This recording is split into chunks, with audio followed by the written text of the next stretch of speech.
आज वरदायन शिवांश व्लॉगमध्ये आपले स्वागत आहे. तर आज गोकुळाष्टमी असल्यामुळे हे बघा मी असे भांडे घासून घेतलेले आहेत. आणि दर शुक्रवारी मी देवाचा घट बदलते. तर आज शुक्रवार असल्यामुळे शुक्रवारी मी देवाचा घटसुद्धा घासलेला आहे. तर दर शुक्रवारी घट बदलून नवीन घट येते मी तिथे तांब्यामध्ये नवीन पाणी घालते. तर आता मी इथे स्वयंपाकघरामध्ये गॅसची पूजा करून घेत आहे. तर सर्वात पहिले मी इथे गॅसवर स्वस्तिक काढलेलं आहे. आणि स्वयंपाकघरामध्ये अन्नपूर्णा देवीची पूजा केली तर आपल्या घरामध्ये अन्नदाण्याची याची कधीच कमतरता पडत नाही. तर एका वाटीमध्ये मी तांदूळ घेतलेले आहेत आणि तांदळामध्ये अन्नपूर्णा देवी ठेवलेली आहे आणि अन्नपूर्णा देवीची पण पूजा केलेली आहे. आणि गॅसला पण स्वस्तिक काढून मी गॅसची पण पूजा केलेली आहे. तर आता मी इथे भिंतीवर पण वरती स्टाईलवर करून स्वस्तिक काढून घेत आहे. तर आज शुक्रवार पण आहे आणि गोकुळाष्टमी पण आहे, त्यामुळे दोन्ही एकदाच पूजा होऊन जात आहे आज. तर गॅसचं पण डेकोरेशन करत आहे. तर दर शुक्रवारी जरी आपण अशी पूजा करून घेतली गॅसची तरी पण चांगलंच असते. तर अशा प्रकारे पूजा करून घेतली.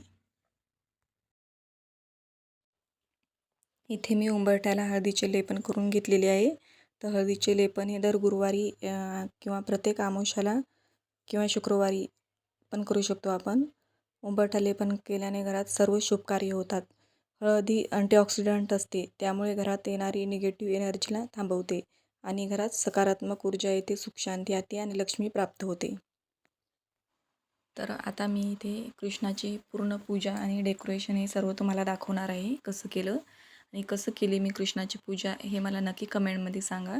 आणि माझ्या चॅनलवर जर नवीन असाल तर माझ्या चॅनलला सबस्क्राईब करून ठेवा, कारण की असेच माझे नवीन नवीन व्हिडिओ तुम्हाला पाहायला भेटतील. आणि कशी केली मला नक्की कमेंटमध्ये सांगा पण.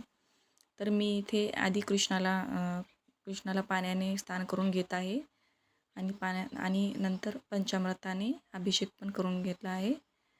आता इथे मी अंग पुसून घेत आहे कृष्णाचं आणि कृष्णाला ड्रेस पण घालून घेत आहे. आता इथे मी एका चौरंगावर एक पीस ठेवलेला आहे छोटा आणि त्याच्यावर तांदूळ टाकून तिथे मी कृष्णाला स्थान ग्रहण करणार आहे. आता तिथे हळद कुंकू वाहून घेतलं आणि इथे कृष्णाचं स्थान ग्रहण केलेलं आहे.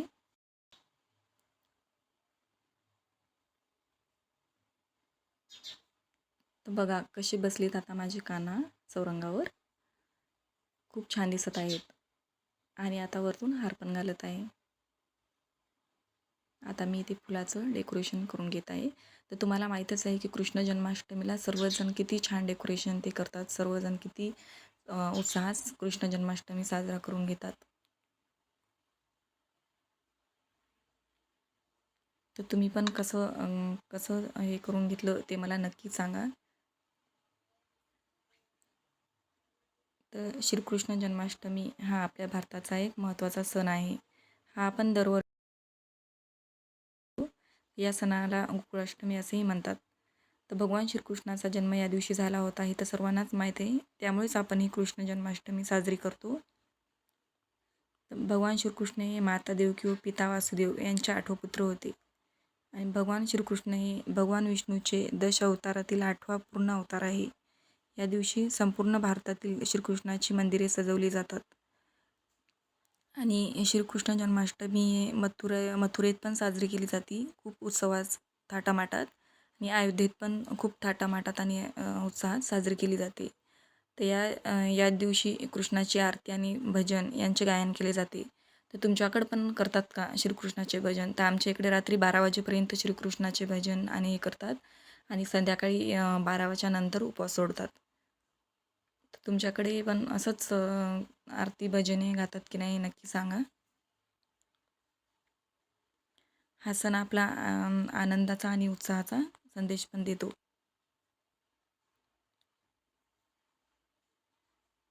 तर बघा मी आता इथे माझं डेकोरेशन करून झालेलं आहे. आणि या दिवशी सर्व भक्त उपवास धरतात. तर हे तर कृष्णाची दहीहंडी ही एक प्रसिद्ध परंपरा आहे. यात दही आणि लोणी किंवा इतर दुग्धजन्य पदार्थांनी भरलेला माठ उंच लटकवलेला जातो आणि तो वरती जाऊन थाटामाटात सगळं म्हणजे सर्व एन्जॉय करीत तो फोडला जातो. तर मी पण इथे कृष्णाच्या बाजूला थोडंसं माझं छोटंसं डेकोरेशन केलेलं आहे. कसं वाटलं मला नक्की सांगा.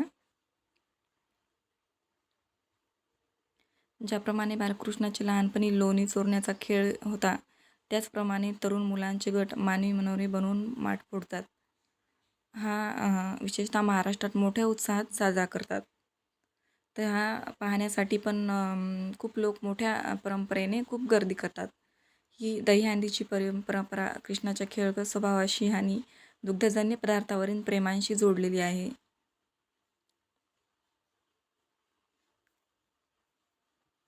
तर फ्रेंड्स बघा आता माझी कशी झाली आहे पूजा. आणि देवघराची अशी माझी रोजचीच पूजा असते. आणि हा शुक्रवार असल्यामुळे बघा मी घट पण आज बदलून कसं डेकोरेशन केलेलं आहे घटाचं. मी रांगोळी वगैरे काढून कसं झालेलं आहे. इथंच मी माझा व्हिडिओ थांबवते. थँक्यू.